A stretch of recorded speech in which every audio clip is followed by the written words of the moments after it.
Weapon master in Hindi explained. अगर आपको कहानी पसंद आए तो चैनल नोवेल मज़ा को लाइक और सब्सक्राइब करें। हमारे चैनल में हर सप्ताह नई कहानियों का आनंद लें। धन्यवाद। अध्याय 181 से 190। क्या गायब हुआ? ड्रैगन स्प्रिंग टाउन के केंद्र में स्थित एक हवेली में सुनहरे वस्त्र पहने एक बुजुर्ग व्यक्ति ने अचानक भौहें सिकोड़ लीं। वह शालोंग एम्पायर जनरल डुगुयान थे। ये सही है, बख्तरबंद युवक ने सिर हिलाया और असहाय भाव से बोला, अभी तो हमने पूरा ड्रैगन स्प्रिंग इन छान मारा है, लेकिन हमें वह जोड़ा नहीं मिला है। जो लोग स्वर्गीय लकड़ी पत्थर खरीदना चाहते हैं, उन्होंने शायद पहले ही पूरे शहर में इसकी खोज शुरू कर दी होगी। डुगुयान ने गहरी आवाज में कहा, क्या ऐसा हो सकता है कि वे दृष्टि को भ्रमित करने के उद्देश्य से ड्रैगन स्प्रिंग इन में प्रवेश करते हैं, लेकिन वास्तव में वे वहां नहीं रुके थे।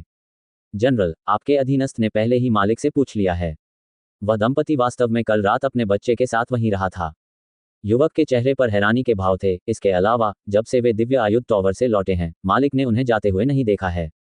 जब स्पिरिट फेदर मर्चेंट गिल्ड के मुख्य प्रबंधक फूची उन्हें खोजने के लिए सराय में दाखिल हुए, तभी उन्हें एहसास हुआ कि जिस कमरे में वे ठहरे हुए थे उसमें एक भी व्यक्ति नहीं था। ये सचमुच अजीब है। क्या ऐसा हो सकता है कि वे उड़कर दूर जा सकें? उद्धरण चिन्ह। जब डुगुयान ने यह सुना तो उसकी भौहें और भी अधिक तन गईं।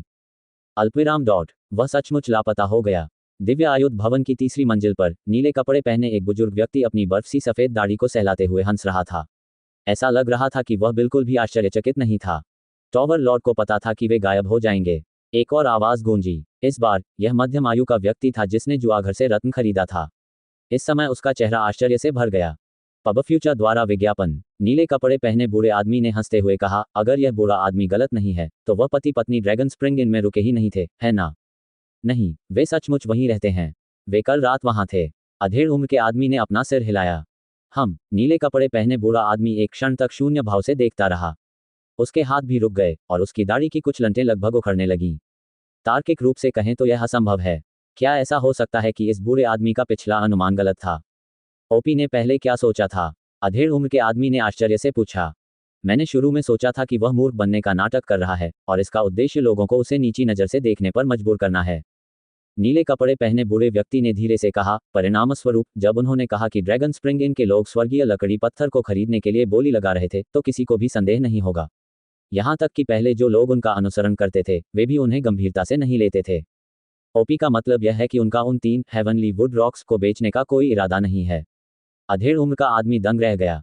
ये सही है। नीले कपड़े पहने बूढ़े व्यक्ति ने सिर हिलाया। उसके चेहरे पर भी थोड़ी उलझन दिख रही थी। मैंने शुरू में सोचा था कि वह भागने के लिए ड्रैगन स्प्रिंग इन का इस्तेमाल कर रहा है।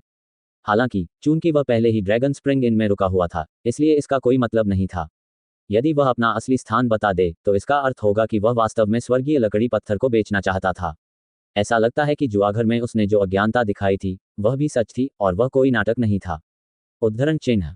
जब तक कि उसे पहले से पता न हो कि उसका पत्थर का जुआघर स्वर्गीय लकड़ी के पत्थर जैसे बहुमूल्य उच्च श्रेणी के रत्नों से भरा होगा, तो वह तैयारी के लिए पहले से ही ड्रैगन स्प्रिंग इन में रुका होता। हालांकि ये पूरी तरह असंभव है।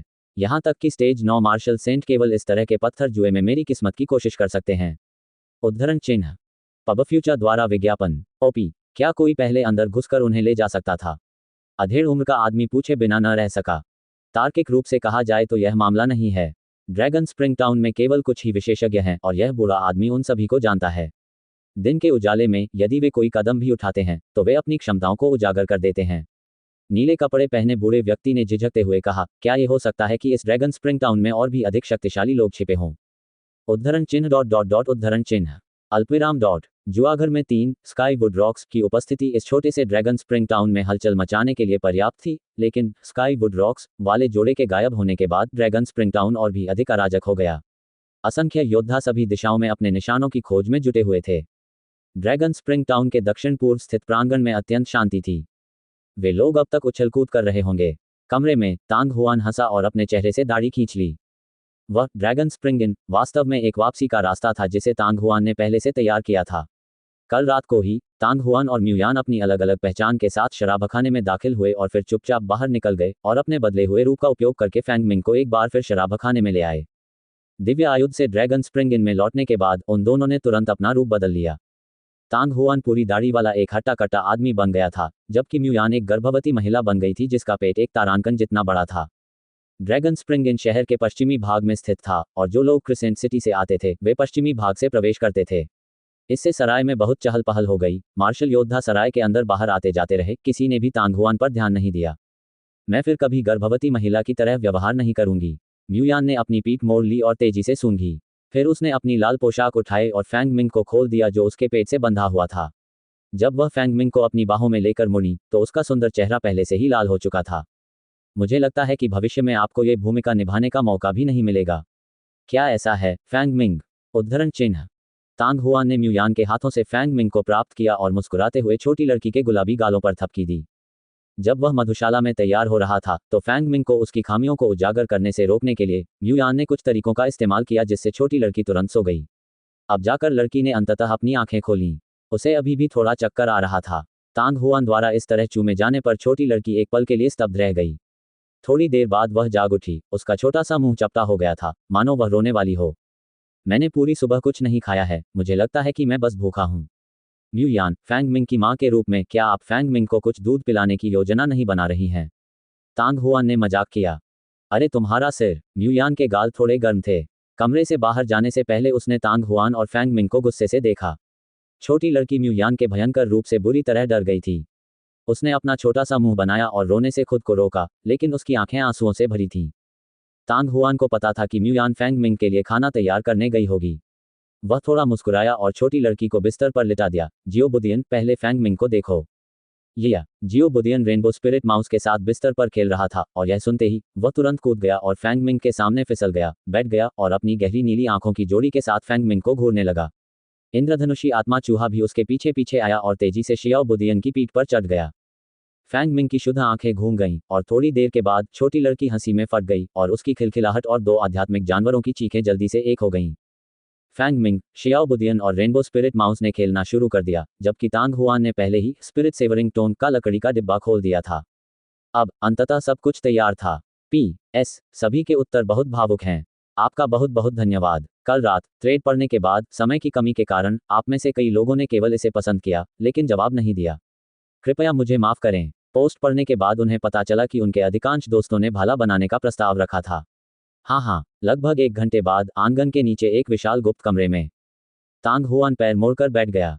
Skyward stone, phoenix stone, dragon crystal, phoenix flame essence, sunscorching stone, fire iron और अविनाशी गोल्ड स्टोन को एक पंक्ति में व्यवस्थित किया गया था। यदि ऐसी वस्तुएं ड्रैगन स्प्रिंग टाउन में दिख जाएं, तो संभवतः पूरा शहर उनके लिए होड़ में खून खराबा कर रहा होगा। गुप्त कमरे के बाहर, जो कि कुछ ही दूरी पर था, म्यूयान भी उसी तरह बिना कोई आवाज किए जमीन पर पैर मोड़े बैठा था। इस गुप्त कमरे के बाहर एक दूसरे से जुड़े हुए एक और गुप्त कमरे थे। फैंग मिंग, शियाओ बुदियन और रेनबो स्पिरिट माउस सभी वहां मौजूद थे। म्यूयान ने बाहर गुप्त कमरे में हो रही हलचल पर कोई ध्यान नहीं दिया, वह पूरी तरह से तांग हुआन पर केंद्रित थी। ये पहली बार था जब उसने हथियार परिशोधक को एक ऐसा हथियार बनाते देखा जिसे उन्नत किया जा सकता था। तांग हुआन का मन और भी अधिक केंद्रित था, क्योंकि वह लगातार अपने सामने रखी चीजों को उठा रहा था और रख रहा था। तांग हुआन ने पहले ही सोच लिया था कि इस बार उसे किस तरह का हथियार बनाना होगा। वर्तमान में वह केवल 2 शक्तिशाली आक्रामक तकनीकों का प्रशिक्षण ले रहे थे। एक थी ज्वलंत इंद्रधनुष भाला कला और दूसरी थी जलती हुई स्वर्ग स्लैश तकनीक। उसके पास एक रेनबो शॉकंग ब्लेड था।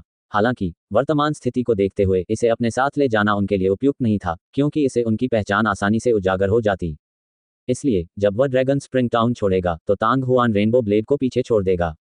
देखने से ऐसा प्रतीत होता है कि यह कोई फोजिंग चाकू था या भाला। हालांकि सावधानीपूर्वक विचार करने के बाद तांग हुआन ने फिर भी एक भाला बनाने का विकल्प चुना। ऐसा इस तथ्य के कारण था कि 2 युद्ध कौशलों में से बर्निंग सी स्लैश में केवल 4 अधूरे चालें थीं, जबकि फ्लेमिंग रेनबो स्पीयर कला पूरी थी। इसके अलावा वर्तमान सामग्रियां लंबे भाले बनाने के लिए अधिक उपयुक्त थीं। काफी समय बाद तांग हुआन के पास केवल अग्नि में लोहे का बड़ा टुकड़ा, 5 ड्रैगन क्रिस्टल, एक फीनिक्स ज्वालासार, एक फीनिक्स स्टोन और 3 स्वर्गीय लकड़ी की चट्टानें बची थीं। ये वे सामग्रियां थीं जिन्हें तांग हुआन ने चुना था। उन्होंने अविनाशी चमकदार सोने के स्थान पर ज्वलंत लोहा क्यों चुना, इसका कारण बहुत सरल था। अपनी वर्तमान वास्तविक QE के साथ, भले ही वह निर्वाण पवित्र अग्नि को सक्रिय करने के लिए अपनी पूरी शक्ति का उपयोग करता है, फिर भी उसके लिए अविनाशी चमकदार स्वर्ण जैसी कीमती सामग्री को परिष्कृत करना मुश्किल होगा, जिसका उपयोग दिव्य कलाकृति बनाने के लिए किया जा सकता है।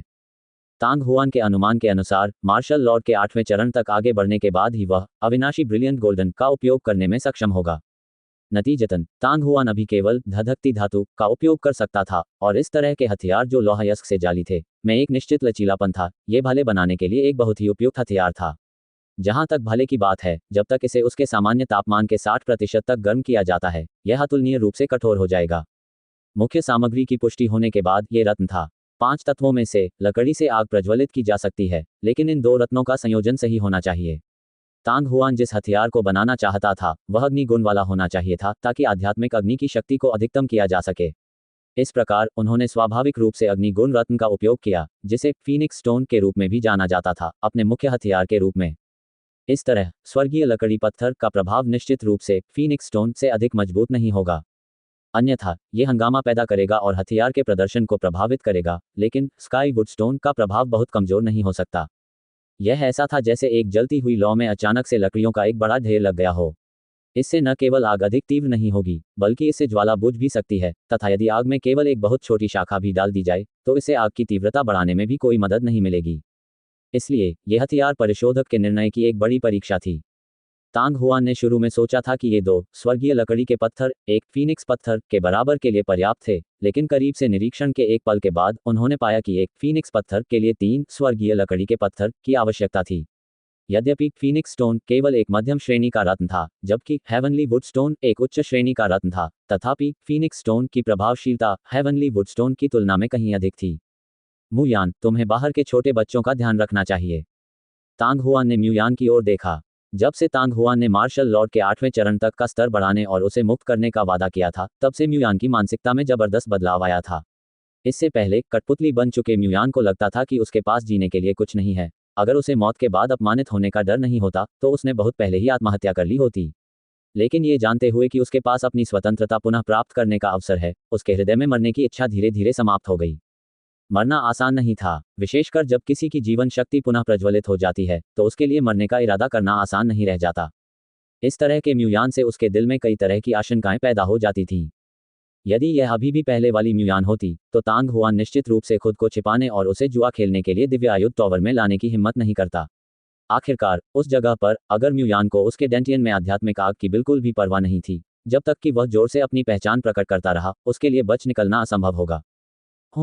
ये सुनकर म्यूयान ने कुछ नहीं कहा, उसने केवल नाक भान से कुड़ी और इसे स्वीकार कर लिया। तांग हुआन मुस्कुराया, अपनी नजरें हटा लीं और हल्की सांस ली। एक क्षण बाद तांग हुआन पहले से ही शांत और केंद्रित था। उसके हाथ के हल्के खिंचाव से ओब्सीडियन आयरन का बड़ा टुकड़ा उसकी हथेली में फंस गया। लगभग उसी समय तांग हुआन के दानतयान के भीतर 9 यांग दिव्य भट्टी और आध्यात्मिक चक्र के 2 चरण पहले से ही अपनी सीमा तक काम कर रहे थे। अगले ही क्षण तांग हुआन की हथेली से एक आकर्षक लाल लौ निकली। एक पल में ऑब्सीडियन आयरन का पूरा टुकड़ा पूरी तरह से ढक गया था। जैसे ही निर्वाण पवित्र अग्नि सक्रिय हुई, एक अतुलनीय गर्मी की लहर ने आसपास के वातावरण को तेजी से अपनी चपेट में लेना शुरू कर दिया। पलक झपकते ही वह गुप्त कमरा एक भट्टी में बदल गया जो असहनीय रूप से गर्म हो गया था। गुप्त कमरे से बाहर निकलते समय म्यूयान ने तापमान में परिवर्तन महसूस किया और उसकी अभिव्यक्ति में थोड़ा परिवर्तन हुआ। यहाँ तक कि अब तक भी उसके मन में तांग हुआन द्वारा प्रदर्शित आध्यात्मिक अग्नि का डर बना हुआ था। अब जब उसने तांग हुआन की हथेली में आग की लपटें देखीं तो उसे लगा जैसे उसके कंधों में फिर से दर्द हो रहा है। हुसैन, तियान होंग, होंगशिन और रोंगक्वी की दयनीय स्थितियां उसके दिमाग में अनियंत्रित रूप से उभरने लगीं। हालांकि अपने डर के बावजूद म्यूयान थोड़ा खुश हुआ। तांग हुआन के खिलाफ कार्रवाई करने के बाद वह अब तक जीवित और स्वस्थ है। वह अच्छी तरह से जानती थी कि भले ही तांग हुआन केवल चरण 5 का मार्शल मास्टर था, लेकिन 5 महान आध्यात्मिक अग्नि की निर्वाण पवित्र अग्नि में से एक के साथ विलय के बाद चरण 6 का मार्शल मास्टर उसके खिलाफ मुकाबला करने में असमर्थ था। भले ही वह स्टेज 7 मार्शल मास्टर था, फिर भी उसे मारना आसान काम नहीं होगा। तांग हुआन की क्षमता के साथ जब तक वह समय से पहले नहीं मरता, भविष्य में स्टेज 9 मार्शल संत और हथियार शोधन ग्रैंड मास्टर बनना कुछ ऐसा था जो पहले से ही निश्चित था। उसने पूरी तरह से अपने भाग्य को स्वीकार कर लिया था। भावी चरण 9 मार्शल संत और हथियार परिशोधन ग्रैंड मास्टर का अनुयायी बनना बहुत शर्मनाक बात नहीं थी। यह उल्लेख करने की आवश्यकता नहीं कि तांग हुआन ने 8वें चरण के मार्शल संत के पास आगे बढ़ने के बाद उसकी स्वतंत्रता बहाल करने का वादा किया था। 10 दिनों से अधिक समय तक साथ रहने के बाद उसे तांग हुआन के व्यक्तित्व की अच्छी समझ हो गई। चूंकि तांग हुआन ने पहले ही ऐसा कह दिया था, तो वह निश्चित रूप से अपने शब्दों से पीछे नहीं हटेगा। बेशक ऐसा इसलिए भी था क्योंकि तांग हुआन ने उसे नियंत्रित करने के लिए आध्यात्मिक अग्नि की शक्ति का उपयोग करने के बाद हमेशा उसके साथ सम्मान से पेश आया था और उसे कभी भी किसी भी तरह की धमकी नहीं दी थी। म्यूयान का दिमाग घूम गया। 10 मीटर दूर एक जगह की ओर देखते हुए तांग हुआन की हथेली में ज्वाला पहले ही बदल चुकी थी और वास्तव में एक लहर की तरह घूम रही थी। ये वास्तव में एक तकनीक थी जिसका उपयोग तांग हुआन ने पहले हथियार शोधन प्रतियोगिता में किया था। रेत को चीरती हुई बड़ी बड़ी लहरें। टेल नोट, यह अध्याय वोलारे नोवेल से चुराया गया है। इसे वोलारे नोवेल से चुराया गया है। कृपया मूल स्रोत से पढ़ें। यह अध्याय वोलारे नोवेल से चुराया गया है। कृपया मूल स्रोत से पढ़ें। फ्यूरियस वेव्स सिटी की हथियार शोधन प्रतियोगिता के कुछ दिनों बाद तांग हुआन मूल महाद्वीप पर पहुंचा और उसके बाद से उसे हथियार बनाने का मौका नहीं मिला। हालांकि तांग हुआन की हथियार बनाने की कला बिल्कुल भी व्यर्थ नहीं गई और जब उसने ग्रेट वेव सैंड्स का इस्तेमाल किया तो वह इसमें और भी अधिक कुशल हो गया। इसके अलावा तांग हुआन अब जो लपटें इस्तेमाल कर रहा था वे भी सामान्य सच्ची आग से बदलकर निर्वाण पवित्र आग में बदल गई थीं। ड्रिप टप टप। यद्यपि आवाज काफी धीमी थी लेकिन गुप्त कमरे में यह असामान्य रूप से तेज लग रही थी। म्यूयान, जो अपने विचारों में लिप्त था, अचानक अपनी मूर्छा से जाग उठा और तांग हुआन के सामने देखा। जमीन पर मौजूद तरल पदार्थ जल्दी ही सूख गया और पाउडरनुमा गहरे लाल कणों में बदल गया। यद्यपि म्यूयान हथियार परिशोधक साधक नहीं थी, फिर भी वह कलाकृति गढ़ने के बारे में कुछ कुछ जानती थी। इस समय वह एक नज़र में बता सकती थी कि जो कुछ नीचे गिर रहा था वह धधकती धातु के भीतर की अशुद्धियां थीं। इतनी तेज गति, जैसा कि निर्वाण पवित्र अग्नि से अपेक्षित था। म्यूयान का दिल थोड़ा द्रवित हो गया। उसकी खूबसूरत आंखें अछूते आश्चर्य का एक निशान प्रकट करने से खुद को रोक नहीं सकीं। यदि एक साधारण मध्यम स्तर के हथियार परिशोधक को हथियार बनाने के लिए ऑब्सीडियन आयरन का उपयोग करना पड़े तो न केवल उन्हें अपने हथियारों को शांत करने के लिए ट्रू फायर को सक्रिय करना होगा, बल्कि उन्हें बार बार अपने हथियारों को बनाने के लिए लोहे के हथौड़ों और अन्य उपकरणों की ताकत भी उधार लेनी होगी। हालांकि वर्तमान तांग हुआन ने सभी बाहरी वस्तुओं को पूरी तरह से त्याग दिया था और ऑब्सीडियन आयरन को शांत करने के लिए सीधे आग का इस्तेमाल किया था। ये पहले से ही एक उच्च स्तरीय हथियार परिशोधक की रणनीति थी। इतना ही नहीं, जिस गति से तांग हुआन ने अयस्क को परिष्कृत किया और अशुद्धियों को हटाया वह भी उतना ही आश्चर्यजनक था। उनके ज्ञान के अनुसार सबसे शक्तिशाली को भी अयस्क के जलने के बाद अशुद्धियों को हटाने के लिए कम से कम 1/4 घंटे तक इंतजार करना पड़ता था। हालांकि दूसरी ओर तांग हुआन को शुरू से अब तक आधा या चौथाई घंटा भी नहीं हुआ था। उसके दिमाग में समय की केवल कुछ दर्जन सांसें ही बीती थीं। मुझे आश्चर्य है कि आध्यात्मिक अग्नि से निर्मित हथियार कैसा दिखेगा। अत्यंत एकाग्र तांग हुआन को देखकर म्यूयान को अचानक कुछ आशंका हुई। हालांकि उसने कभी ऐसा हथियार नहीं देखा था जिसे बढ़ावा दिया जा सके, लेकिन तांग हुआन द्वारा इस्तेमाल की गई सामग्रियों जैसे phoenix stone, skywood stone, dragon crystal और फीनिक्स फ्लेम एसेंस को देखकर ही वह जान गई कि यह हथियार निश्चित रूप से असाधारण था। इसके अलावा जब तांग हुआन ने अपना हथियार बनाया तो उसने सामान्य सच्ची अग्नि का उपयोग नहीं किया, बल्कि आध्यात्मिक अग्नि का उपयोग किया, जिसमें बहुत से लोग कभी सफल नहीं हुए थे। ड्रिप टप टप। तरल पदार्थ के टपकने की आवाज और अधिक तीव्र होती गई। हालांकि ये लंबे समय तक नहीं चला। 1 दर्जन सांसों के बाद अचानक आवाज बंद हो गई। इसके तुरंत बाद तांग हुआन की हथेलियों पर लपटें कमजोर पड़ गईं और लपटों से ढका लोहायस्क दिखाई देने लगा। इस समय ऑब्सीडियन आयरन ने अपना स्वरूप काफी बदल लिया था। ये चमकीला लाल, पारदर्शी तथा अन्य किसी भी रंग से रहित था। यह एक दोशरहित लाल जैड की तरह लग रहा था। उसकी बाईं हथेली से एक कमजोर ज्वालाधारा की तरह बह निकली, जो उस ज्वलंत धातु के बड़े टुकड़े के चारों ओर कुंडली मार रही थी, जिसे कठोर बना दिया गया था। हालांकि तांग हुआन के दाहिने हाथ ने एक ड्रैगन क्रिस्टल पकड़ लिया और एक और भी अधिक धधकती हुई ज्वाला निकली और उसे ढक लिया। आखिरकार यह शुरू हो गया। गुप्त कमरे के प्रवेश द्वार पर म्यूयान का नाजुक शरीर पहले से ही पसीने से भीग चुका था। लाल पोशाक उसकी त्वचा से चिपकी हुई थी, जिससे वह अधिकाधिक उभरी हुई लग रही थी, और वह इस तरह से मुड़ी हुई थी कि उसे जरा भी परेशानी नहीं हुई। जिस क्षण उसने तांग हुआन को ड्रैगन क्रिस्टल पकड़ते देखा, उसकी खूबसूरत आंखों से भी एक चमकदार रोशनी निकली। उनके ज्ञान के अनुसार इस तरह के हथियार को बनाने की पहली कुंजी जिसे बढ़ावा दिया जा सकता था वह लोहायस्क के साथ ड्रैगन क्रिस्टल और फीनिक्स फ्लेम एसेंस का सम्मिलन था। इनमें से ड्रैगन क्रिस्टल का शोधन सबसे महत्वपूर्ण था। इस प्रकार के रत्न में अत्यंत विचित्र शक्ति निहित थी। किसी रत्न को परिष्कृत करते समय उस शक्ति को जरा सी भी क्षति नहीं पहुंचाई जा सकती, अन्यथा ड्रैगन क्रिस्टल नष्ट हो जाएगा। जहां तक ड्रैगन क्रिस्टल के भीतर निहित ऊर्जा के क्षतिग्रस्त होने या न होने का प्रश्न है, तो यह अत्यंत सरल था।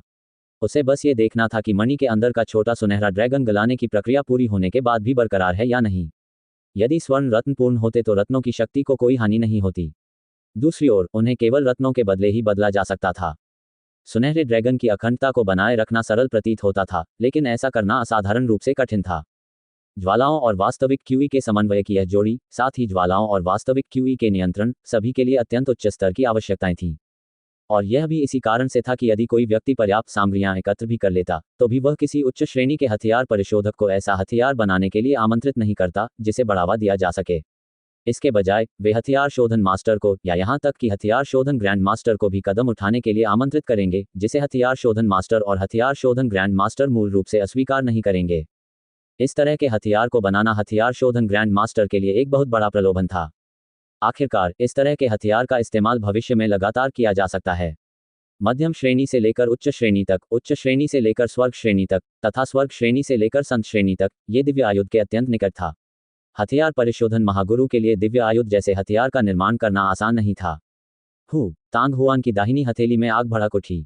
ड्रैगन क्रिस्टल के भीतर सुनहरे ड्रैगन को ढकने वाला सफेद टुकड़ा इतनी तेजी से पिघल रहा था कि उसे नंगी आंखों से देखा जा सकता था, जबकि सुनहरा ड्रैगन जीवित हो गया था। ऐसा लग रहा था जैसे वह मणि के अंदर धीरे धीरे तैर रहा था। उसका मुंह भी लगातार खुल रहा था और बंद हो रहा था, मानो वह कुछ खा रहा हो। म्यूयान समझ गया कि सुनहरा ड्रैगन वास्तव में ड्रैगन क्रिस्टल को अवशोषित कर रहा था। मणि का सफेद भाग पिघलने के बाद भी गायब नहीं हुआ। इसके बजाय आसपास की लपटों के आग्रह के तहत ये सीधे मणि में रिस गया और सुनहरे ड्रैगन द्वारा चूसा गया। ये चीजें पोषण की तरह थीं, जिससे छोटा सुनहरा ड्रैगन और भी अधिक चुस्त हो गया। तांग हुआन की हथेली में लपटें जंगली और भयंकर थीं। कुछ ही देर बाद ड्रैगन क्रिस्टल लगभग आधा रह गया और उसके अंदर का छोटा सुनहरा ड्रैगन ऐसा लग रहा था जैसे वह चट्टान से बाहर निकलने वाला है। ये देखकर म्यूयान का दिल अनियंत्रित रूप से तनावग्रस्त हो गया। यदि लपटें बहुत तेज होती तो सुनहरा ड्रैगन निश्चित रूप से घायल हो जाता। म्यूयान के दिल की गहराइयों में तांग हुआन को जल्दी से आग पर काबू पाने की याद दिलाने की इच्छा भी थी। हालांकि उसने अपनी पूरी ताकत से इस विचार को दबा दिया और तांग हुआन को परेशान नहीं किया। उसे विश्वास था कि तांग हुआन यहाँ कोई गलती नहीं करेगा। जैसी कि उम्मीद थी, लगभग एक पल के बाद तांग हुआन की हथेली पर लपटें सिकुड़ने लगीं। लेकिन अगले ही पल म्यूयान की खूबसूरत आंखें अचानक घूम गईं और वह बिना पलक झपकाए तांग हुआन की दाहिनी हथेली को घूरने लगी। उसकी हथेली पर ज्वाला सचमुच सिकुड़ गई थी, लेकिन तुरंत ही वह पुनः दो भागों में विभाजित हो गई। दो कोमल ज्वाला वाले पौधे कोमल हाथों की जोड़ी की तरह थे, जो धीरे धीरे ड्रैगन क्रिस्टल को सहारा दे रहे थे जो पहले उसकी हथेली पर पड़ा था। लगभग 3 से 4 सांसों के बाद ड्रैगन क्रिस्टल पहले ही उसकी हथेली के ऊपर तैर चुका था। इसके तुरंत बाद दोनों ज्वाला अंकुर अचानक मजबूत और कमजोर हो गए और ड्रैगन क्रिस्टल भी परियों की तरह ज्वाला की नोकों के ऊपर ऊपर नीचे बाएं और दाएं कूदने लगा।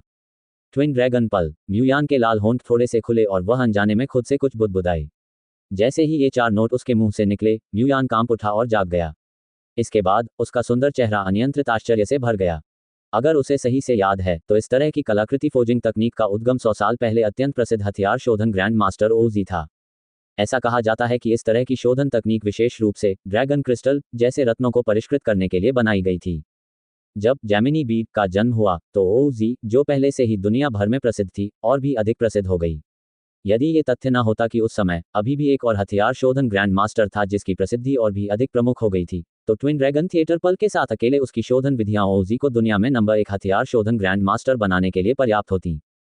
यह अफसोस की बात थी कि ग्लोरी एम्पायर की स्थापना करने वाले मानव कबीले के नेता के निधन के बाद ओजी स्पीयर सेंट की तरह बन गया और बिना किसी निशान के गायब हो गया।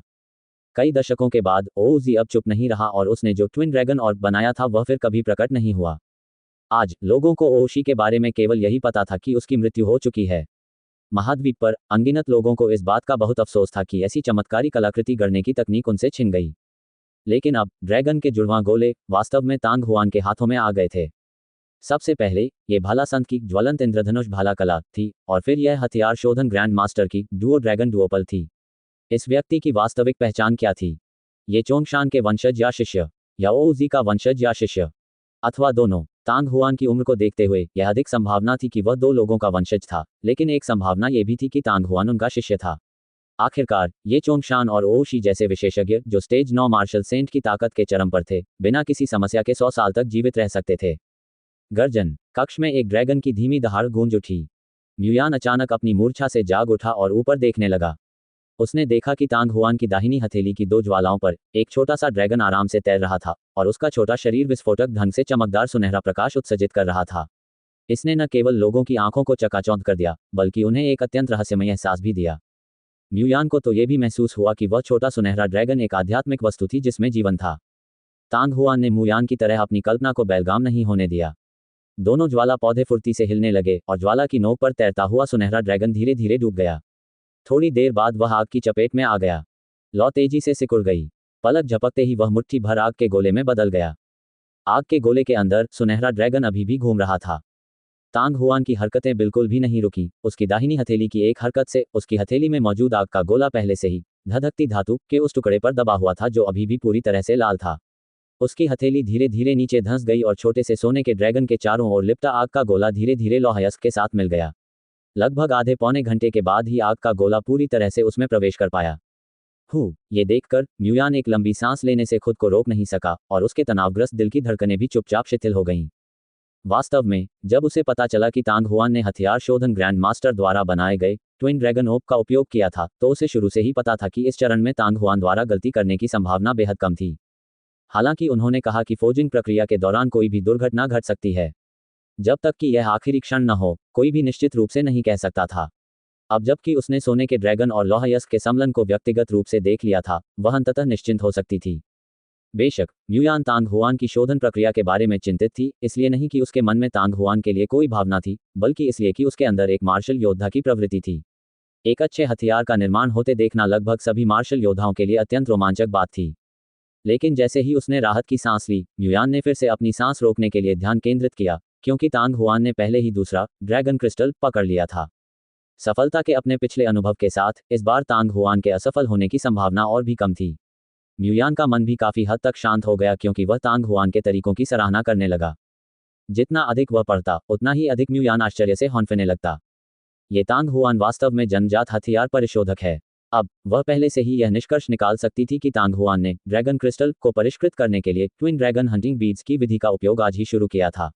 जब उसने अपना पहला ड्रैगन क्रिस्टल बनाया था, तो तांग हुआन ने कुछ नहीं किया था, लेकिन अब वह पूरी तरह से सहज था। ये बात विशेष रूप से तब सत्य साबित हुई जब उन्होंने एक बार फिर ड्रैगन और बीड्स ऑफ ड्रैगन तकनीक का प्रयोग किया।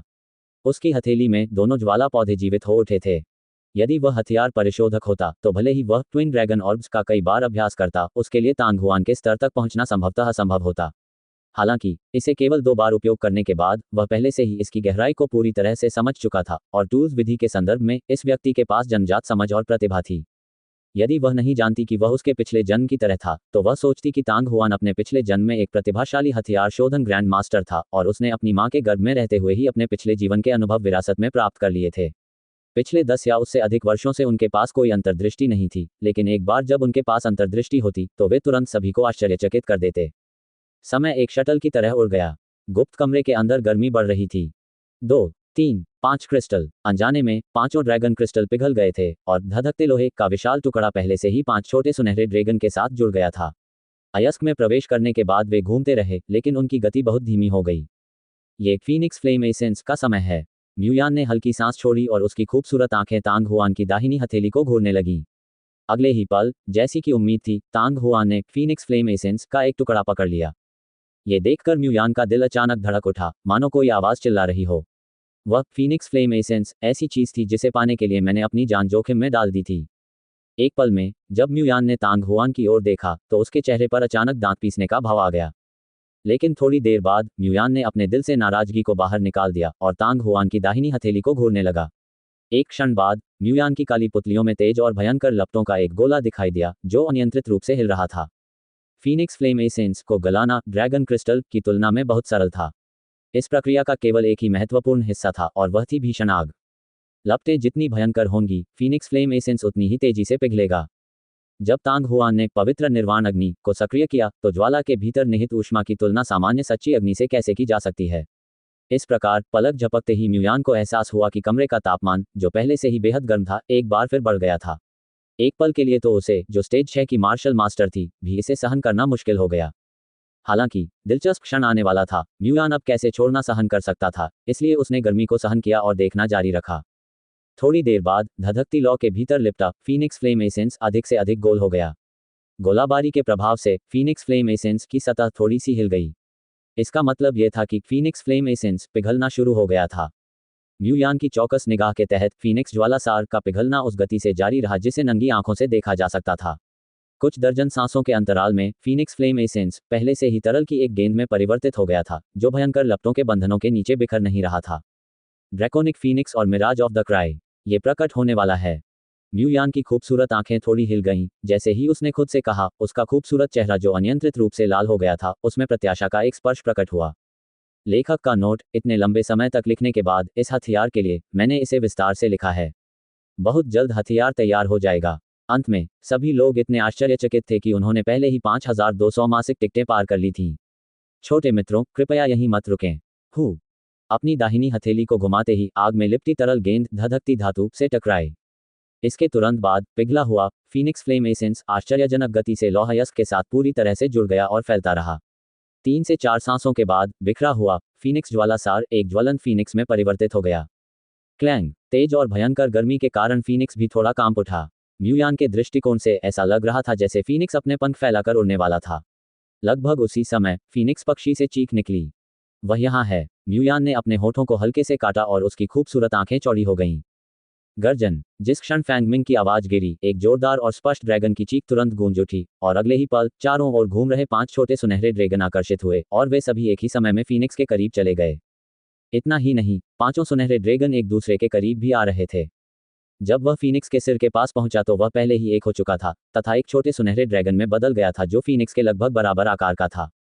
गर्जन, क्लैंग, ड्रैगन की चीख और फैंगमिंग की आवाज एक दूसरे से मेल खाती थी और जिस क्षण यह आवाज सुनाई दी, ड्रैगन के मुंह और फीनिक्स की चोंच ने पहले ही संपर्क बना लिया था, जैसे कि वे एक युगल चुंबन कर रहे हों। यकीन से ये दृश्य देखकर म्यूयान का हृदय अप्रत्याशित खुशी से भर गया। फिर उसने ओब्सीडियन आयरन को अपनी बाईं हथेली पर ले जाया, लेकिन ज्वाला नहीं बुझी। इसके बजाय ये और भी अधिक तीव्र एवं हिंसक हो गया। तांग हुआन की दाहिनी हथेली पर लपटें एकत्रित हो गई थीं, लेकिन असली क्यूई एक हिंसक तूफान की तरह बढ़ रही थी और इसमें अतुलनीय रूप से झुलसाने वाली गर्मी थी। टकराना, टकराना। इसके तुरंत बाद गुप्त कमरे में लगातार दस्तक की आवाजें गूंजने लगीं। तांग हुआन का दाहिना हाथ ओब्सीडियन आयरन के उस विशाल टुकड़े पर लगातार वार करता रहा, कभी तेजी से तो कभी धीरे से ऊपर नीचे होता रहा। वह ध्वनि भी कभी तीव्र और कभी कमजोर होती थी, मानो कोई अजीब धुन हवा में गूंज रही हो। म्यूयान ने एक लंबी सांस छोड़ी और उसके चेहरे पर हल्की मुस्कान आ गई। इसे ही फोजिंग कहा जाता था। एक बार फोजिंग हो जाने पर हथियार प्राथमिक कलाकृति स्लैब बन जाता था। सापेक्षतः लोहे के हथौड़े जैसे उपकरण का उपयोग करके भ्रूण का निर्माण करना बहुत आसान था, लेकिन इसमें बहुत अधिक समय लगता। ज्वालाओं को पूरा करने के लिए सीधे वास्तविक क्यूई का उपयोग करने से समय कम हो जाएगा, लेकिन यह अधिक कठिन भी होगा। लौहयस्क जितना अच्छा होगा, यह उतना ही बेहतर होगा। बेशक ये केवल अन्य हथियार परिशोधकों के लिए था। तांग हुआन के पास पवित्र निर्वाण अग्नि थी, इसलिए उसके लिए केवल अपने हाथों से अनंत सोना बनाना असंभव था। हालांकि ये ब्लेजिंग मेटल उनके लिए मुश्किल नहीं था। इसकी तुलना में तांग हुआन के लिए ये कदम सबसे सरल होना चाहिए। निम्नलिखित स्थिति ने म्यूयान के अनुमान को पूरी तरह से सत्यापित कर दिया। धधकती धातु का वह विशाल टुकड़ा तांग हुआन के हमलों के तहत अपना आकार बदलता रहा। आधे घंटे से भी कम समय में तांग हुआन के हाथों में एक भाला बन चुका था। भाले का शरीर 2 मीटर से अधिक लंबा था, जबकि भाले का सिर 2 फीट से अधिक ऊंचा था। भाले के सिरे पर एक सुंदर वक्रता थी जो फीनिक्स की पूंछ की तरह थी और भाले के सिरे के पास दोनों ओर से 2 घुमावदार ब्लेड के कांटे निकले हुए थे जो थोड़े फैले हुए पंखों की एक जोड़ी की तरह थे। भाले के सिर के पीछे भाले का सिर तेजी से सिकुड़ने लगा। ऐसा लग रहा था जैसे कोई फीनिक्स पक्षी आकाश में उड़ रहा हो। यह एक छोटे ड्रैगन के सिर जैसा लग रहा था। ये वही स्थान था जहां 2 तीखे कांटे तिरछे निकले हुए थे, बिल्कुल ड्रैगन के सींग की तरह। इस ड्रैगन के सिर के पीछे भाले की स्थिति में भी कुछ धुंधली ड्रैगन रेखाएं थीं। हालांकि चाहे वह भाले का अग्रभाग हो या भाले का शाफ्ट, वे सभी उस समय ज्वाला की तरह लाल थे। भाले की नोक फीनिक्स की तरह थी, भाले का शरीर ड्रैगन जैसा था। जहां भाले का सिर भाले से जुड़ा हुआ था, वहीं ड्रैगन का मुंह भी फीनिक्स की चोंच से जुड़ा हुआ था, जो ड्रैगन क्रिस्टल और फीनिक्स फ्लेम एसेंस द्वारा गठित ड्रैगन फीनिक्स और फीनिक्स रोने से मेल खाता था। करीब से देखने पर म्यूयान ने देखा कि जहां भाले की नोक और भाले का शरीर मिलता था, वहां 3 खांचे थे। एक त्वरित विचार के साथ वह अपने दिल में समझ गई कि यह एक आत्मा चैनल था जिसे तांग हुआन ने पीछे छोड़ दिया था। भविष्य में अपने हथियार को उन्नत करने के लिए उसे केवल मणि को पिघलाकर सीधे आत्मा चैनल में डालना होगा। 3 स्पिरिट चैनल इस हथियार को 3 बार आगे बढ़ाने के लिए पर्याप्त थे। अगला, मुझे एक स्पिरिट मैप बनाना होगा। म्यूयान का दिल थोड़ा कांप उठा और उसकी नज़र तांग हुआन के सामने पड़े 3 स्वर्गीय लकड़ी के चट्टानों और एक फीनिक्स पत्थर पर पड़ी। थोड़ी देर बाद म्यूयान की निगाह के नीचे तांग हुआन ने एक ही समय में 3 स्काई वुड स्टोन्स को पकड़ लिया। अल्पविराम डॉट चूफैंग, क्या सब कुछ व्यवस्थित हो गया है? ड्रैगन स्प्रिंग टाउन के केंद्र में एक मनो में डुगुयान ने गंभीरता से कहा। ये सब तैयार है। वह कवच पहने हुए था और उसका चेहरा इस्पात की तरह ठंडा और कठोर था। जनरल को चिंता करने की जरूरत नहीं है। चारों शहर के द्वारों के भीतर आपके अधीनस्थ ने पहले से ही पर्याप्त जनशक्ति की व्यवस्था कर रखी है। जब तक वह जोड़ा ड्रैगन स्प्रिंग टाउन में है, वे पंख होने के बावजूद भी बच नहीं पाएंगे।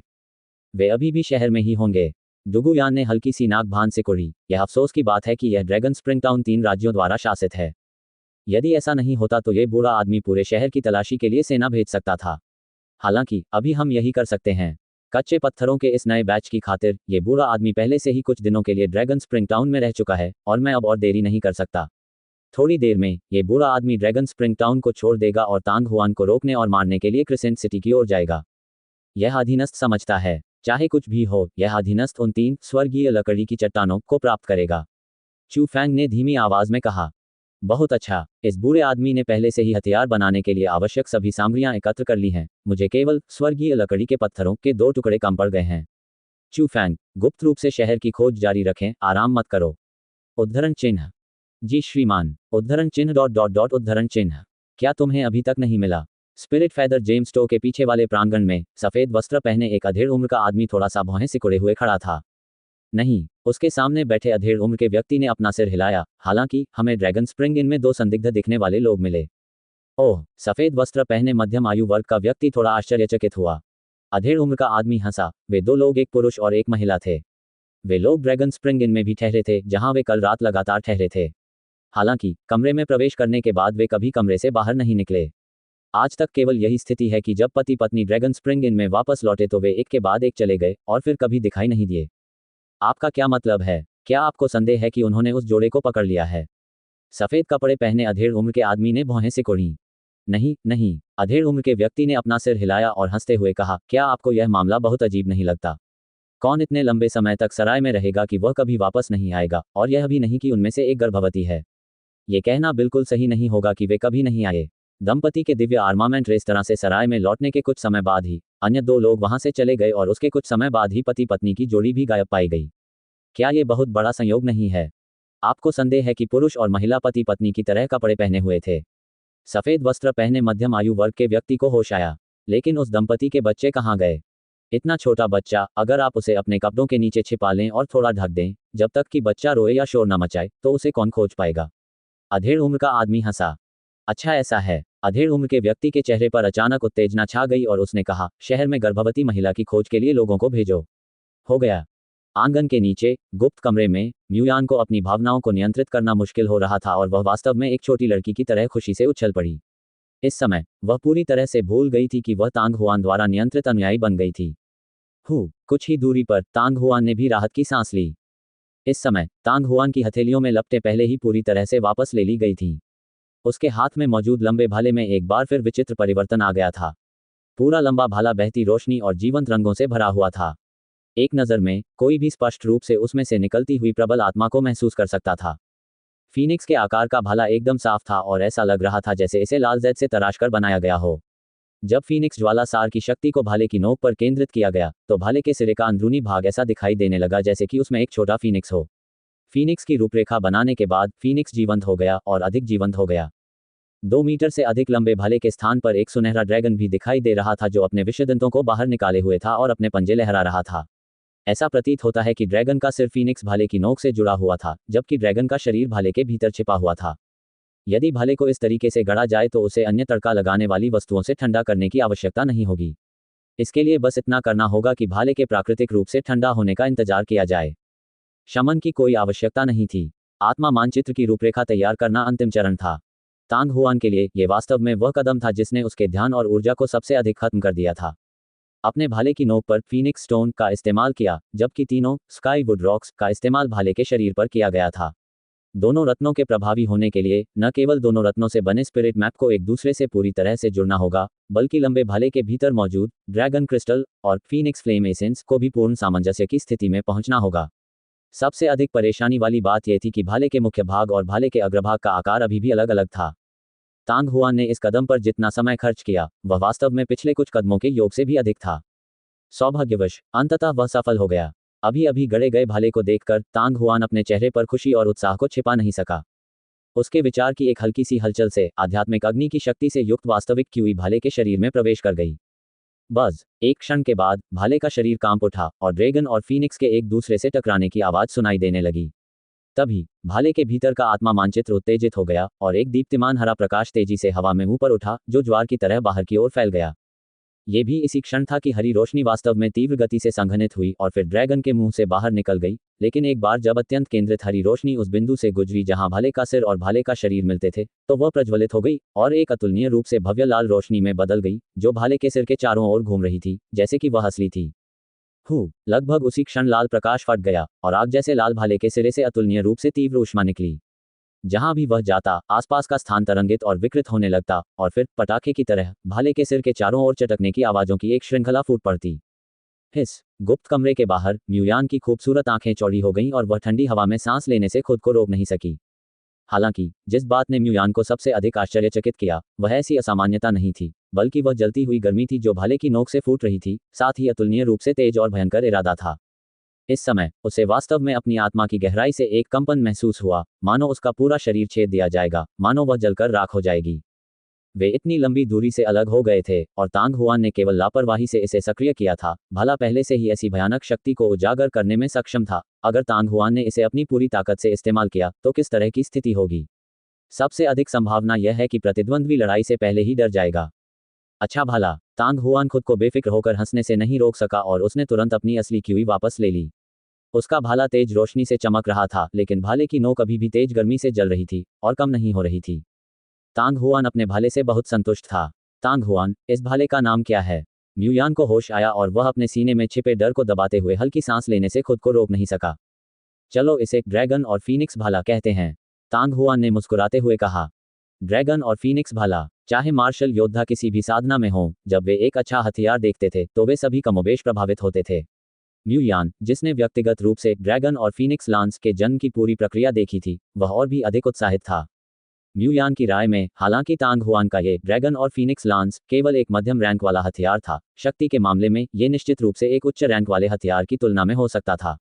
यदि भविष्य में इसे पवित्र श्रेणी के हथियार के रूप में उन्नत किया जाए तो भी भले ही इसकी तुलना दैवीय हथियारों से न की जा सके, फिर भी इसमें ज्यादा अंतर नहीं होगा।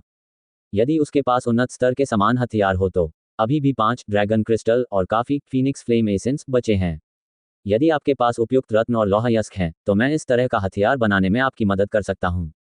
उसकी नज़र म्यूयान के लाल गर्म चेहरे पर पड़ी, जिसके चेहरे पर अचानक मुस्कान आ गई। क्या? म्यूयान, जो कुछ देर पहले ही जमीन पर बैठा था, अचानक चौंक कर उछल पड़ा और अविश्वास में बोला, तुम? क्या आप मुझे हथियार बनाने में मदद करने को तैयार हैं? उद्धरण चिन्ह। जब तक मेरे पास सामग्री है, तांग हुआन ने मुस्कुराते हुए कहा। हाँ हाँ बिल्कुल। म्यूयान ने जब ये सुना तो वह खुद को रोक नहीं सका और उत्साह से अपना सिर हिलाया। मेरे पास 2 ड्रैगन क्रिस्टल हैं।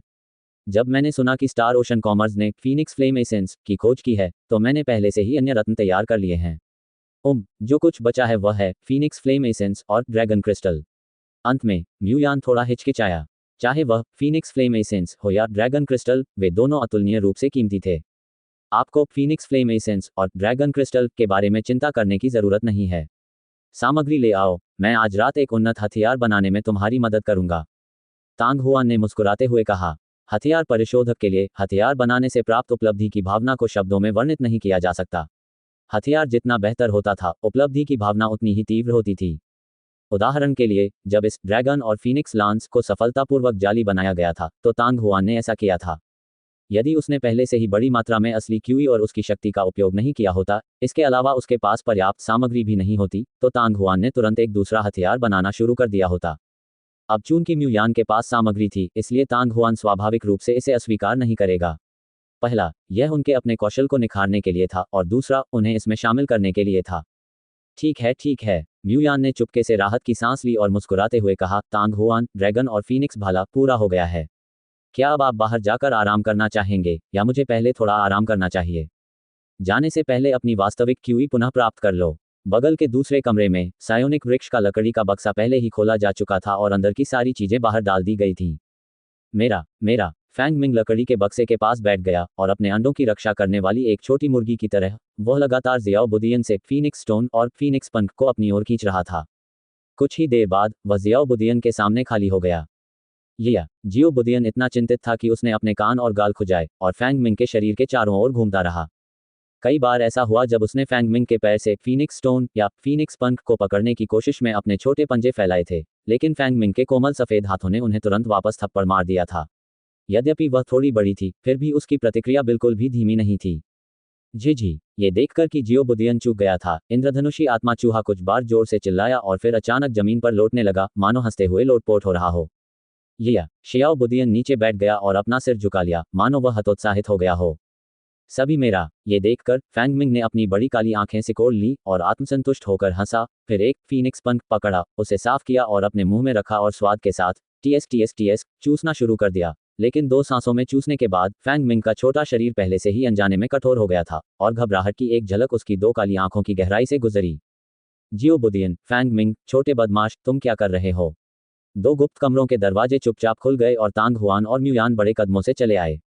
या जियो बुदियन की आंखें चमक उठी। उसने अपने गोलमटोल शरीर को घुमाया और तांग हुआन की तरफ दौड़ा, फिर धुएं के एक झोंके की तरह उसके कंधे पर चढ़ गया। अपने छोटे छोटे पंजों से फैंग मिंग की ओर इशारा किया जो जमीन पर घुटनों के बल बैठा था। वह बेचैनी और गुस्से से भौंकने लगा, जैसे कोई बच्चा अपने पिता से शिकायत कर रहा हो।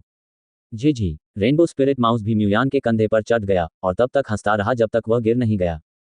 पापा, माँ, मुझे भूख लगी है। फैंग मिंग का मुंह चपटा हो गया। अपने फीनिक्स पंख को चूसते हुए उसने आंसू भरी आंखों से तांग हुआन और म्यूयान को देखा। नाजुक और दयनीय लग रही थी। आप भूखे होने पर भी इसे नहीं खा सकते। अपने हाथों में लंबा भाला उठाए तांग हुआन बड़े बड़े कदमों से चला। उसने फैंग मिंग को उठाया, उसके मुंह से फीनिक्स पंख निकाला और उसे वापस लकड़ी के बक्से में फेंक दिया। तांग हुआन की बातें सुनकर जियो बुदियन तुरंत बैंगन की तरह मुरझा गया। उसने फैंग मिंग को घूर कर देखा जो क्रोध से कुछ इंच की दूरी पर खड़ा था। मन, आज आप फीनिक्स स्टोन खा सकते हैं। तांग हुआन ने बहुत जल्दी से अपनी बात जोड़ दी और उसकी भौहों के बीच एक हल्की मुस्कान तैर गई।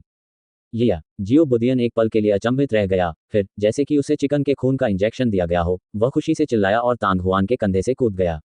पहले तो वह फीनिक्स स्टोन को अपने मुंह में ठूंसने के लिए बेताब था, फिर अपने छोटे छोटे पंजों को हिलाते हुए चिटचिटाहट की आवाज के साथ उसे चबाने लगा। फैंग मिंग ने अपने होठों को एक साथ दबाया, तांग हुआन के कंधों को पकड़ लिया और अचानक फूट फूट कर रोने लगी।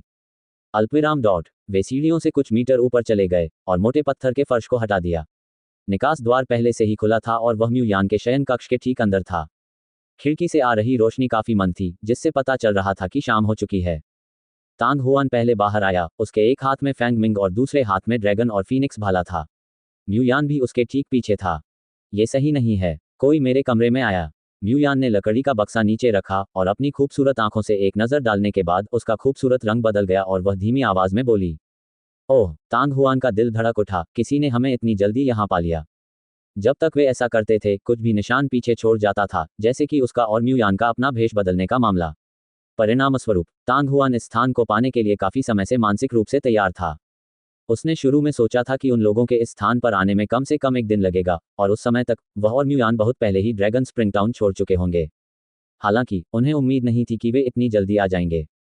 म्यूयान, गुप्त कमरे में वापस जाओ और बक्से और रत्न ले आओ जिन्हें तुम बनाना चाहते हो। हम तुरंत चले जाएंगे। बस एक विचार के साथ तांग हुआन ने धीमी आवाज में कहा। तांग हुआन के निर्णय के अनुसार उन लोगों को पहले केवल इस क्षेत्र की खोज करनी चाहिए थी, लेकिन वे इस बात की पुष्टि नहीं कर सके कि वह और म्यूयान इस प्रांगण के केंद्र में रहते थे या नहीं। सबसे महत्वपूर्ण बात यह थी कि इस स्थान को यथाशीघ्र छोड़ दिया जाए। बेशक अगर कोई छिपने के लिए गुप्त कक्ष में लौटता है तो अस्थायी रूप से छिपना संभव है। हालांकि अगर कोई ऐसा करता है तो उसे रंगे हाथों पकड़ा जाना बहुत आसान होगा। सबसे महत्वपूर्ण बात यह थी कि गुप्त कक्ष का प्रवेश द्वार विशेष रूप से गुप्त नहीं था। यदि वह पुनः खोज करे तो उसे खोज लिया जा सकता है। ठीक है, अब मैं चलता हूँ।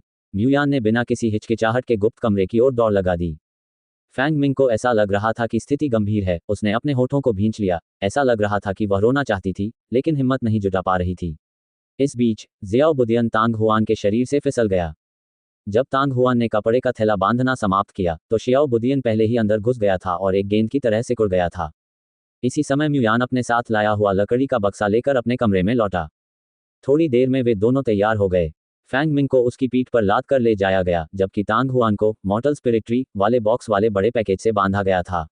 उनके हाथों में मौजूद ड्रैगन और फीनिक्स भाले भी लंबे काले कपड़े से ढके हुए थे, जिससे उनकी चमकदार चमक गायब हो गई थी, लेकिन भालों से निकलने वाली गर्मी कुछ ऐसी थी जिसे चाहे कितनी भी कोशिश कर ली जाए, छिपाया नहीं जा सका। चरमराहट। अगले ही पल तांग हुआन ने अपने कमरे का दरवाजा खोला। दर्जनों मीटर दूर आंगन का दरवाजा लगभग उसी समय धक्का देकर खोला गया। वे 5 आदमी थे। यद्यपि वे छोटे और मोटे थे, फिर भी वे सभी काले कपड़े पहने हुए थे। अग्रणी व्यक्ति लगभग 30 वर्ष का था। उसका लंबा और पतला घोड़े जैसा चेहरा बहुत ही आकर्षक था।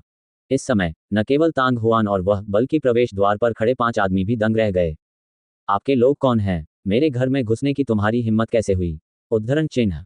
अगले ही पल तांग हुआन को होश आ गया, लेकिन उसका चेहरा उदास था। वह जोर से चिल्लाया, उसकी आंखें सीधे आने वाले व्यक्ति को घूर रही थी। उसके भौहों के बीच से गुस्सा उभर रहा था।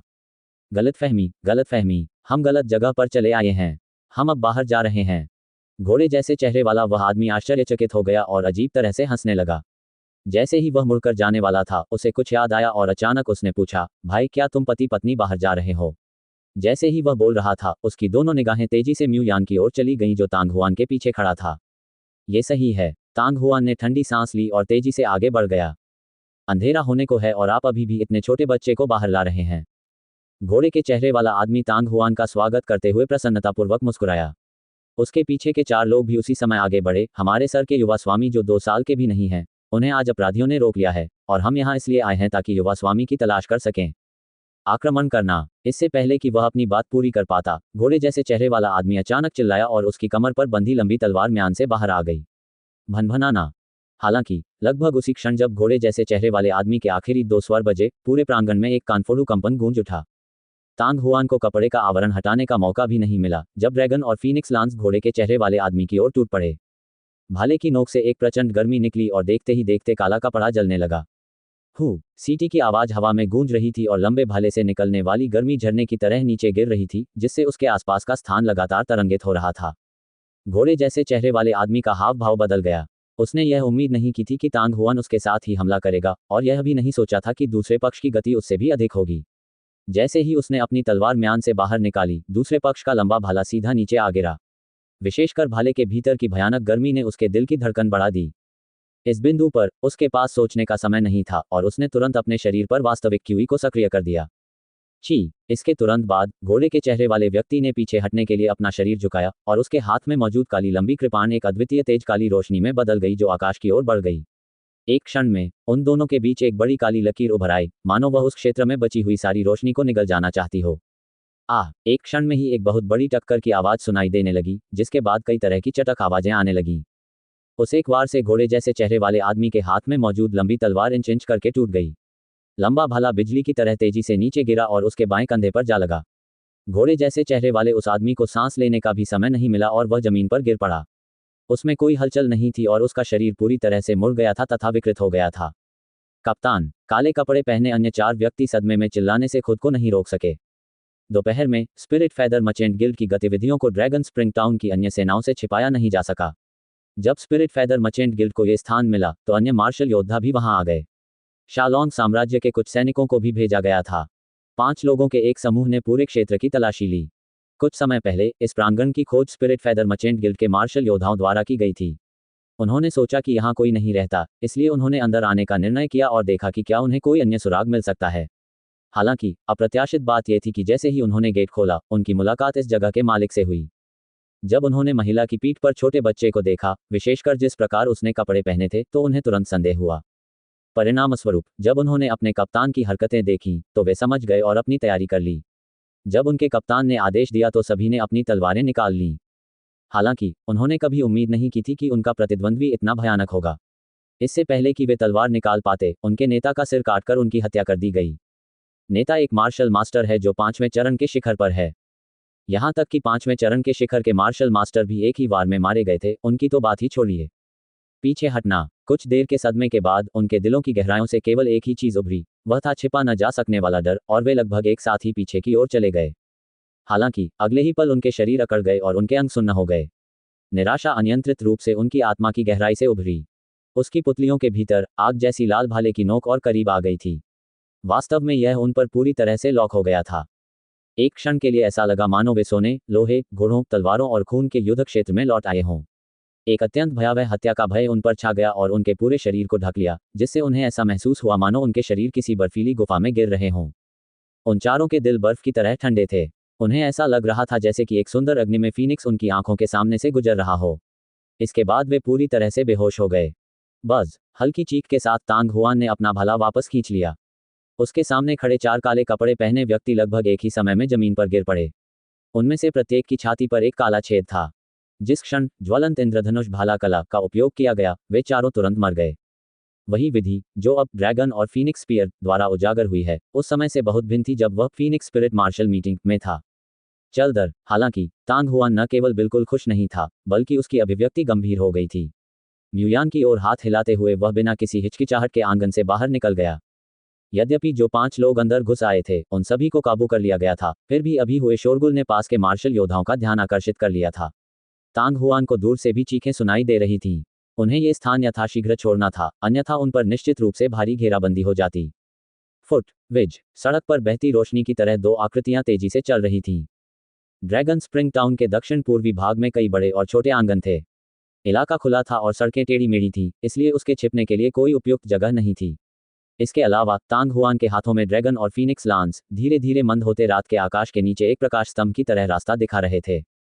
चीजें पहले ही इस बिंदु तक पहुंच चुकी थीं और तांग हुआन अब उन सब की परवाह नहीं कर सकता था।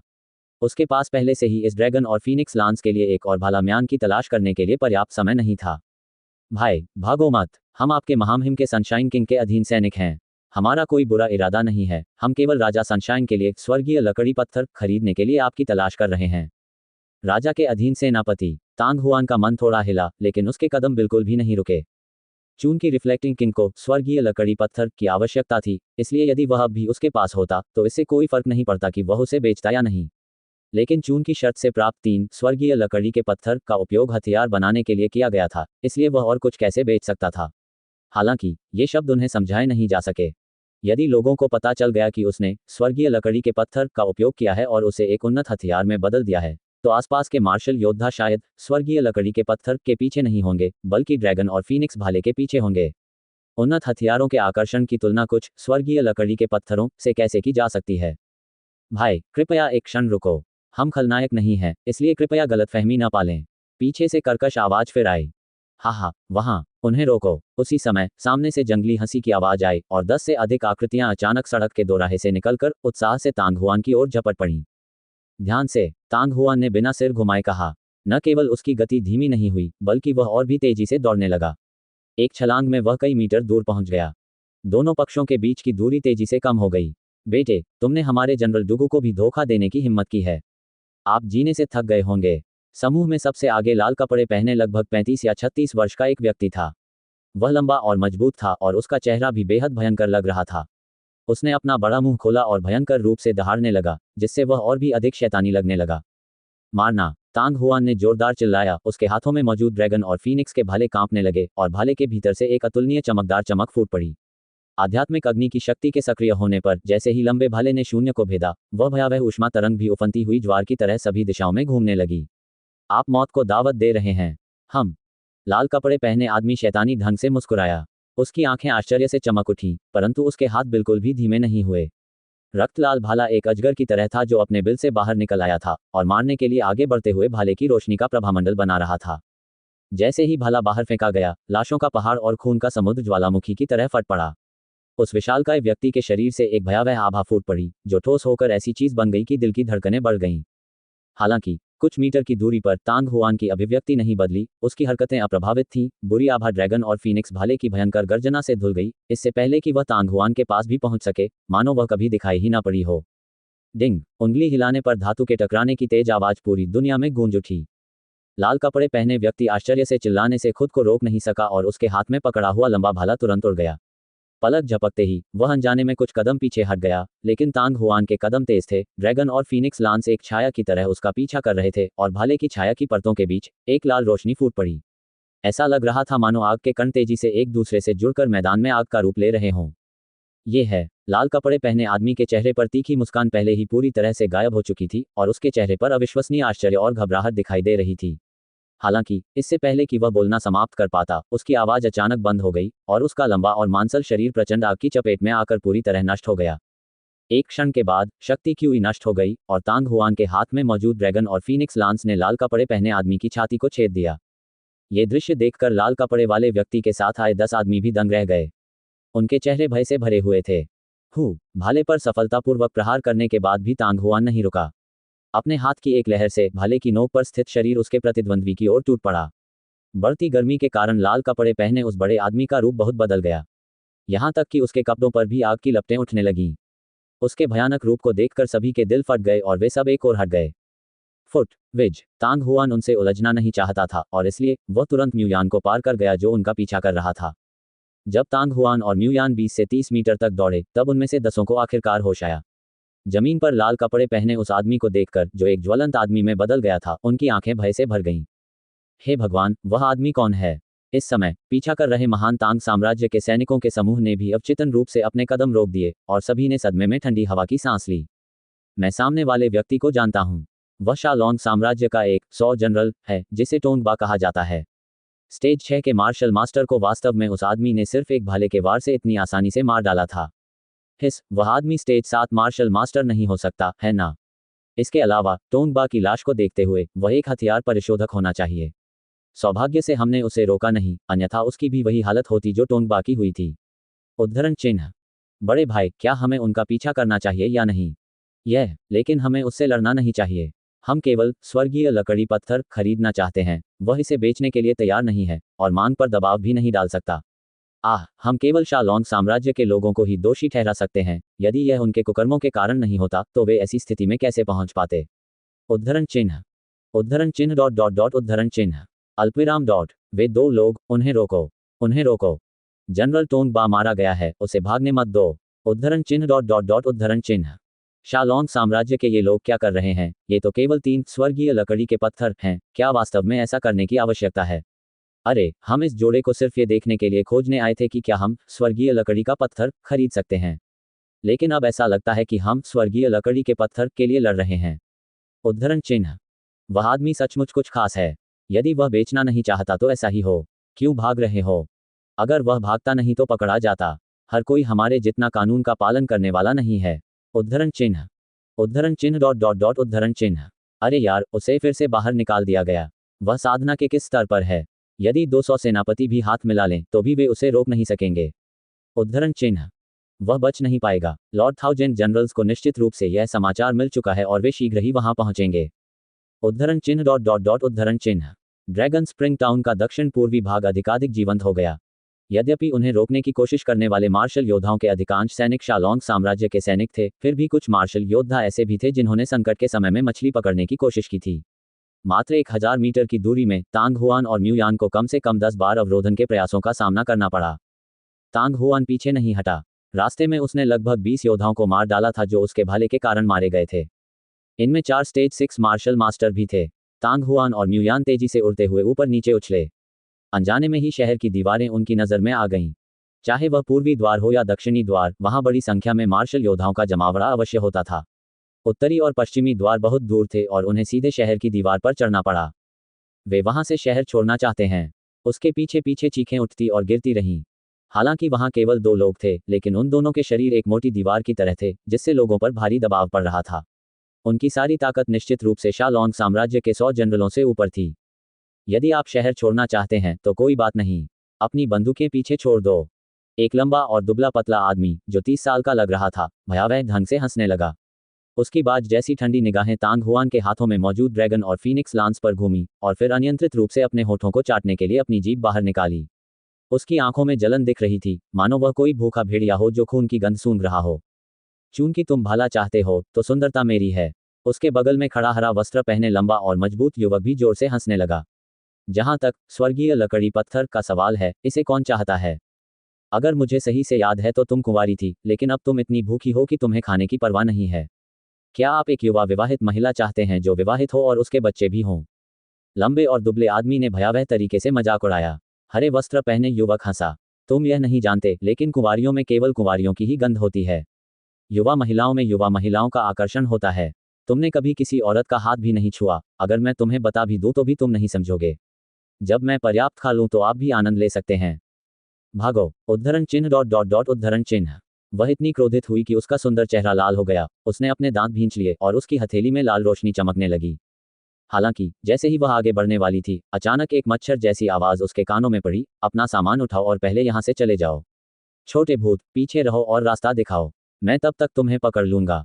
उद्धरण चिन्ह। यह सता रोक। म्यूयान चौंका, लेकिन इससे पहले कि वह अपनी बात पूरी कर पाता, उसे अचानक रोक दिया गया। उसकी आंखों के सामने एक काली छाया चमक उठी और परम आत्मा वृक्ष की लकड़ी की पेटी वाला पैकेज नीचे गिर गया। म्यूयान ने अवचेतन रूप से उसे पकड़ लिया, फिर अपने दांतों को पीसते हुए उसने अपनी ऊंची छाती को थपथपाया। फिर इंद्रधनुषी आत्मा चूहा तेजी से बाहर निकला और तांग हुआन के शरीर पर कूद गया। ये सब कुछ क्षण भर में ही घटित हो गया। अपने शरीर की सुरक्षा के कारण 7 रंगों वाले आत्मिक चूहे की गतिविधियों का किसी को पता नहीं चलता था। फुट। अगले ही पल तांग हुआन धनुष से छूटे तीर की तरह निकल गया। हा, मुझे कुछ समझ नहीं आ रहा है ना? वह वांडिंग मिंग और गाओ यू है। ये सही है, ये वे दोनों हैं। वे दोनों ड्रैगन स्प्रिंग टाउन में रहे और वहां कई वर्षों तक प्रशिक्षण लिया। दोनों ही छठे चरण के शिखर पर थे। ऐसा कहा जाता है कि अपनी संयुक्त शक्ति के बल पर उन्होंने एक बार स्टेज 7 के मार्शल मास्टर को मार डाला था, जो अभी स्तर ऊपर उठा था। उनके रास्ता रोक लेने के कारण ये जोड़ा भाग नहीं पाएगा। उद्धरण चिन्ह। हालांकि वांडरिंग मिंग और गाओ यू किसी भी गुट से संबंधित नहीं है, लेकिन उनका चरित्र ऐसा है कि उनकी मदद नहीं की जा सकती। इस बार वे हमें रोकने की कोशिश क्यों कर रहे हैं? क्या ऐसा हो सकता है कि वे स्वर्गीय लकड़ी का पत्थर चाहते हों? उद्धरण चिन्ह। क्या तुमने सुना नहीं वांडरिंग ने क्या कहा? उसे उस आदमी के हाथ में भाला पसंद आ गया, जबकि गाओ यू के विकृत व्यक्ति को उस आदमी की औरत पसंद आ गई। उस आदमी की बंदूक किस दर्जे का हथियार है? यह इतना शक्तिशाली कैसे हो सकता है? उद्धरण चिन्ह डॉट डॉट डॉट उद्धरण चिन्ह। जो असंख्य योद्धा उनका पीछा कर रहे थे, वे सभी अत्यंत आश्चर्यचकित और प्रसन्न थे। और म्यूयान जो हर किसी की नज़र में थे, उनकी गति बिल्कुल भी धीमी नहीं हुई, खासकर तांग हुआन जो आगे थे। कुछ ही सांसों में उन दोनों के बीच की दूरी कुछ मीटर तक सिमट गई। तांग हुआन ने बिना किसी चालाकी के अपने हाथ में पकड़ा हुआ लंबा भाला बाहर फेंका, और कानों को चीर देने वाली तीखी आवाज हवा में गूंज उठी, और प्रचंड गर्मी ने उसके सामने खड़े दो लोगों को एक लहर की तरह घेर लिया। भटकते मिंग, मैं इस आदमी को तुम्हारे लिए छोड़ दूंगा। उस सुंदरता को मेरे पास छोड़ दो। हरे कपड़े पहने युवक की आंखों में आश्चर्य की चमक दिखाई दी, फिर वह जोर से हंस पड़ा। उसके कंधे पर रखी ब्लेड थोड़ी सी ऊपर उठी, और उसकी नज़र म्यूयान पर पड़ी जो तांग हुआन के पीछे था, जो उसके बहुत करीब से चल रहा था। वांडरिंग सांग नामक लंबे और दुबले पतले आदमी ने कोई जवाब नहीं दिया, लेकिन उसके चेहरे पर आश्चर्य की झलक देखी जा सकती थी। अच्छा भाला। हालांकि अगले ही पल उसकी आंखें चमक उठीं और वह भाले की प्रशंसा करने से खुद को रोक नहीं सका। तभी एक तेज पा ध्वनि के साथ उसकी कमर से एक लाल छाया निकली, जो एक आत्मिक सर्प की तरह ड्रैगन और फीनिक्स भाले की नोक के चारों ओर लिपट गई। वांडरिंग क्राई ने एक लंबे ज्वलंत कोड़े का प्रयोग किया। ये देखकर तांग हुआन अपने दिल में उपहास करने से खुद को रोक नहीं सका। इतने सारे मार्शल योद्धाओं के पीछा करने के कारण सभी का अंधा होना असंभव था। अब ऐसा व्यक्ति अंततः प्रकट हुआ था। बात बस इतनी है कि मुझे सभी सामग्रियों को इकट्ठा करने और ड्रैगन और फीनिक्स भाले को तैयार करने में इतनी मेहनत करनी पड़ी कि मैंने इसे बनाने में बहुत प्रयास किया। पिछला अध्याय। अगला अध्याय। बूम। लगभग उसी क्षण जब चाबुक ने भाले के सिरे को थोड़ा सा लपेटा, तांग हुआन के डेंटियन के भीतर 9 यांग दिव्य भट्ठी और आध्यात्मिक चक्र के 2 चरण पागलों की तरह घूमने लगे, और निर्वाण पवित्र अग्नि को तुरंत सीमा तक धकेल दिया गया। तुरंत ही भाले के शरीर पर एक हरे रंग की चमक उभर आई।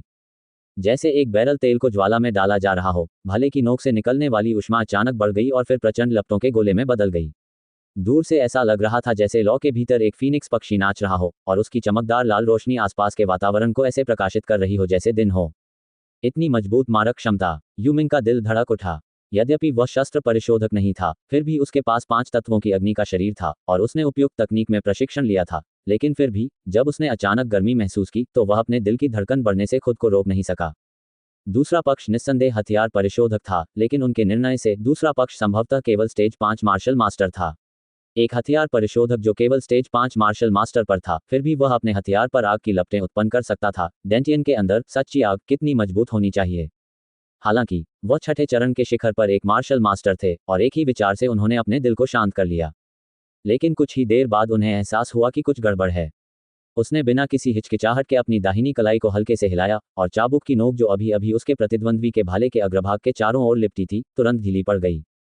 सुंदरी, तुम मेरी हो। तभी हरे कपड़े पहने युवक ने ठहाका लगाया। उसने एक कदम आगे बढ़ाया, और 2 मीटर से अधिक लंबे एक ब्लेड ने नीचे से ऊपर तक म्यूयान का स्वागत किया।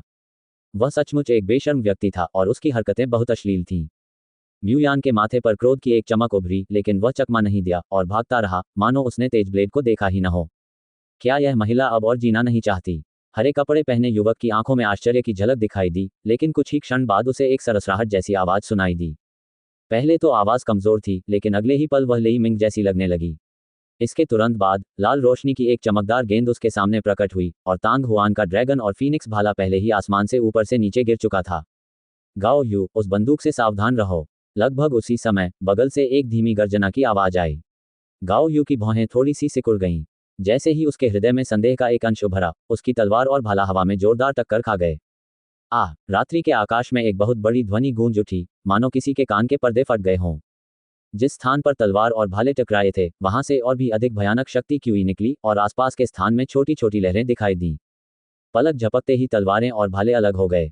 गाओ यू का दिल थोड़ा कांप उठा। उनके हथियारों के एक स्पर्श से ही वह समझ गया था, ये साथी, जो शायद स्टेज 6 मार्शल मास्टर भी नहीं था, वास्तव में उससे बिल्कुल भी कमजोर नहीं था।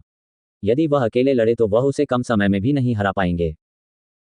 म्यूयान के कदम एक पल के लिए भी नहीं रुके। वह गाओ यू के पास से उड़ता हुआ एक पल में शहर की दीवार तक पहुंच गया। तुम्हें क्या लगता है तुम कहां जा रहे हो? गाओ यू अपनी मूर्छा से जाग उठा, और अपनी लंबी तलवार हिलाते हुए वह उसका पीछा करने वाला था। हालांकि उसके कानों में तुरंत आई दरार की ध्वनि ने उसे चौंका दिया, और जब उसने ध्वनि के स्रोत की ओर देखा तो उसने देखा कि काले ब्लेड के शरीर पर वास्तव में एक छोटी सी दरार आ गई थी। ये है। सीटी की आवाज एक बार फिर उसके कानों में गूंजी, जिससे गाओ यू जाग गया। ये तांग हुआन के हाथ में मौजूद लंबा भाला था जो एक बार फिर से हावी हो गया। भाला पहुंचने से पहले ही भयानक गर्मी की लहर आ चुकी थी। गाओ यू ने सहज रूप से अपना शरीर घुमाया, उसकी लंबी कृपाण तिरछी हो गई और वह अवचेतन रूप से वार को रोकने के लिए आगे बढ़ा। हालांकि जैसे ही कृपाण सामने आई, गाओ यू को कुछ याद आ गया और उसके चेहरे का रंग तुरंत बदल गया। पाह! ठीक इसी समय हवा में एक और विस्फोटक ध्वनि गूंजी और गाओ यू की पीठ से एक लाल रोशनी निकली, जो तुरंत एक तीर की तरह सीधी हो गई और सीधे तांग हुआन के गले पर निशाना साधा। तांग हुआन की भुजाएं डूब गईं और उसके ड्रैगन और फीनिक्स लांस हिंसक रूप से कांपने लगे। बज़! एक तीव्र गुंजन के साथ भाले की शक्ति में भारी परिवर्तन आ गया। तांग हुआन का शरीर तेजी से घूम गया, उसके हाथ में भाला भी ड्रैगन की तरह घूम गया, जो कोड़े की ओर घूम रहा था। जब गाओ यू का लंबा ब्लेड अपने लक्ष्य से चूक गया तो वह राहत की सांस लेने से खुद को रोक नहीं सका। हालांकि उस क्षण से पहले ही वह इतना डर गया था कि वह ठंडे पसीने से भीग गया था। एक ही वार से हथियार पर दरारें आ गईं। केवल 2 वार से ही उसका हथियार पूरी तरह टूट चुका होगा। यदि ऐसा हुआ तो भले ही वह छठे चरण में था, फिर भी उसे गंभीर चोटें आएंगी। सौभाग्यवश वांडरिंग साउंड समय पर मदद के लिए आ गया। गाओ यू ने देखने के लिए अपना सिर उठाया और उसकी अभिव्यक्ति एक बार फिर बदल गई। जलता हुआ लाल कोड़ा भाले की नोक में उलझा हुआ था, जो भड़की हुई लपटों में घिरा हुआ था। ये तो बुरा हुआ। जैसे ही ये 2 शब्द गाओ यू के दिमाग में कौंधे, कोड़ा गायब हो चुका था।